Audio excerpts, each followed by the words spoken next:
What's up guys, this is DJ from CSVAPE.com and today we're going to be going over the Kangertech Topbox mini kit. This thing is insane. They finally reinforced the chip to have temperature control compatibility, which is awesome. Unlike the previous Subbox mini kit, it does have that compatibility.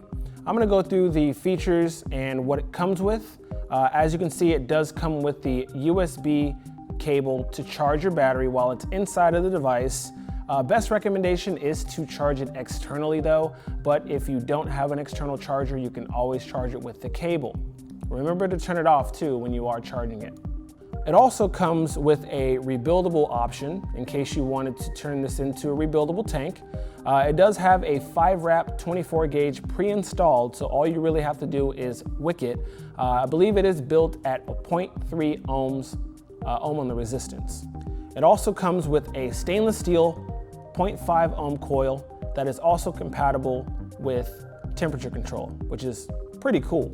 Last but not least, for the spares, you also get a 0.5 Clapton coil, which is really good for a lot of flavor, surface area, and vapor production. So I'm going to show you what's inside of the tank as far as the coil that is pre-installed, and I'll explain that for you in a sec. So I want to remove this. I'm going to open this tank up and show you exactly what's inside. So pre-installed, it has a 0.15 ohm nickel coil in I200, and it has the new design for the wicking holes. Instead of having 2 holes, it actually has 3, 2 large ones and 1 smaller one. It does feature the standard adjustable airflow ring, just like the regular Kanger sub-tank, but this one has one feature that may make things a lot easier for you. And what is that feature? Top fill. Now, I'm gonna go ahead and put this back together and show you the top end of it. So here we have the top end, and you can see that there are ridges here on each side so you can have grip on it. Sometimes it does get a little tight since everything on this tank has an O-ring on it. So I'm gonna unscrew this, and as you can see, you have your openings on each side to fill your juice. You also have your O-rings on the top cap to make sure that the fit is tight, you have no air escaping, and you have no leaking issues.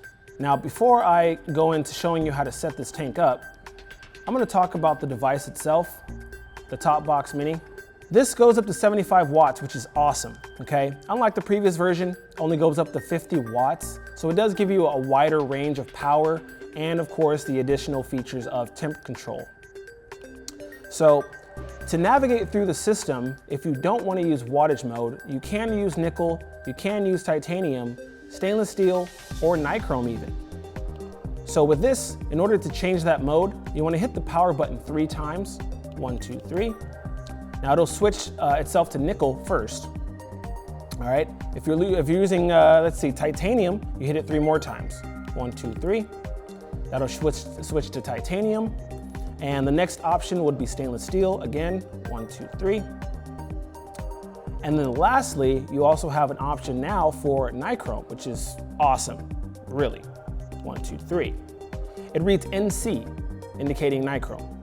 For those who like to read in Fahrenheit or Celsius, the way to change that is if you are in the Celsius mode, it goes from 100 to 300 degrees Celsius and from 200 to 600 degrees Fahrenheit. So if you want to switch to Fahrenheit, right now I'm in Celsius. Hold the button, the down wattage button, and we're gonna go all the way down until it hits that 100 mark. 1 more hit and I'm switching into Fahrenheit, which for some folks is easier to read. Some like the Celsius, that's not a problem either.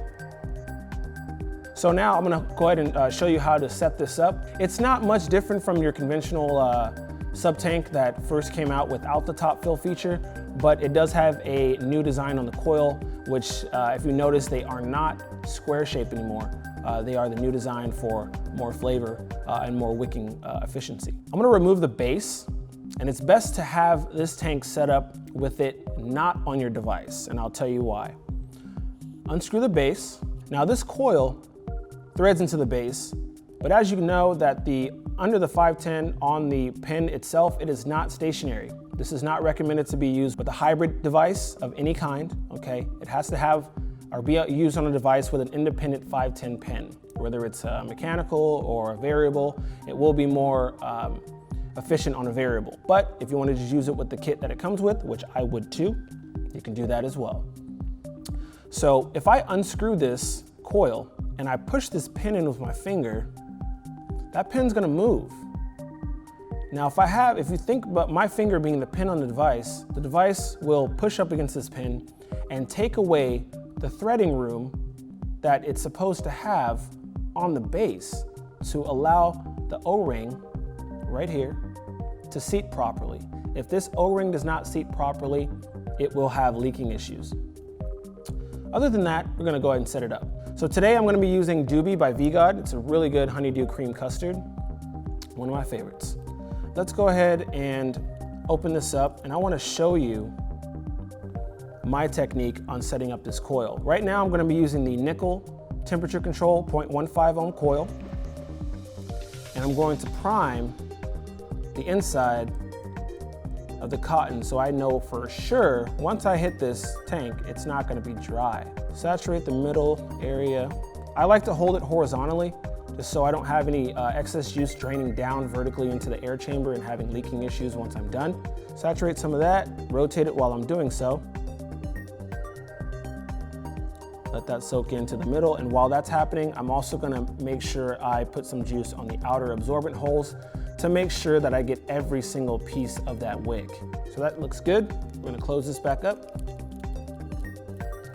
And one extra tip that I actually do to make sure I have no excess juice in this coil is I literally grab it and I shake it out. Once I've done that, I know exactly how much juice is on my wick. I have no excess juice in my wick whatsoever. And I can go and proceed to putting it back on the tank and filling it up.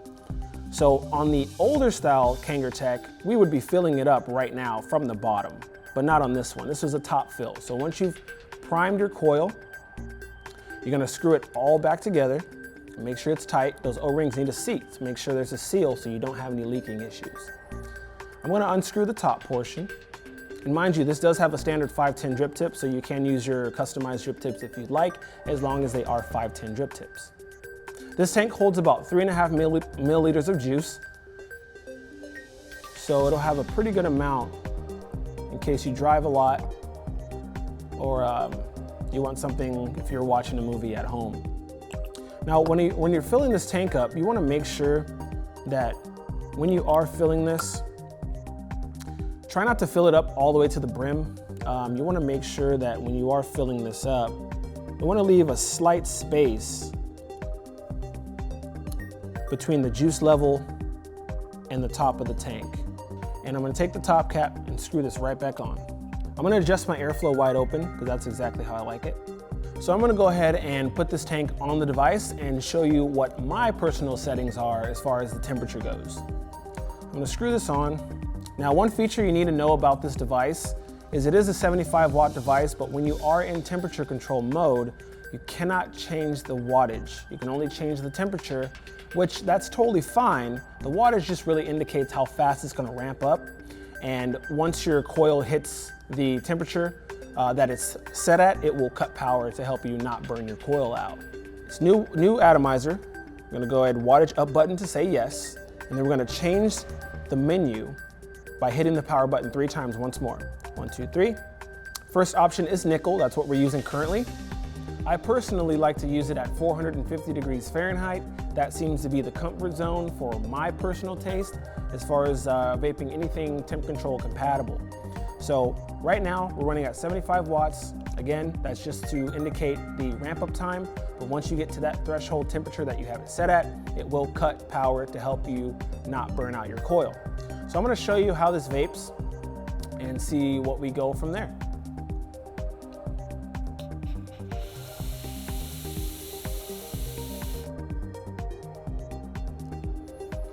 Nice. Flavor is 100%, okay? I have no dry hits. It didn't really give me any gurgling, which is awesome. Again, with that technique that I showed you earlier, to make sure that you shake out that excess juice so you don't have any extra juice in the coil. So when you put it back together, you don't have any spit back, okay? We don't like to drink the juice, we just wanna vape it, right? So That thing is, I mean, I like it. It's not very heavy. I mean, if you're familiar with the Subbox Mini version 1, I guess you can say that, it's pretty much the same.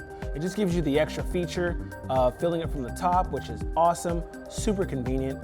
510 drip tip to use your custom drip tips if you have any customized drip tips in your collection, which is also awesome. It does take a single 18650 battery. Make sure you are using high drain batteries only, and especially if you're gonna be using this device at high wattage settings. We're gonna take one more vape and we'll close out.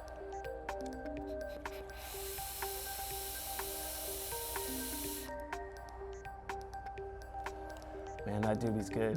That doobie's good. All right, cool. Well, that does it for the Kangertech Topbox Mini. It also comes in white and it comes in black. So make sure you guys pick one up. Subscribe, follow, and like us. And I will see you next time. DJ out.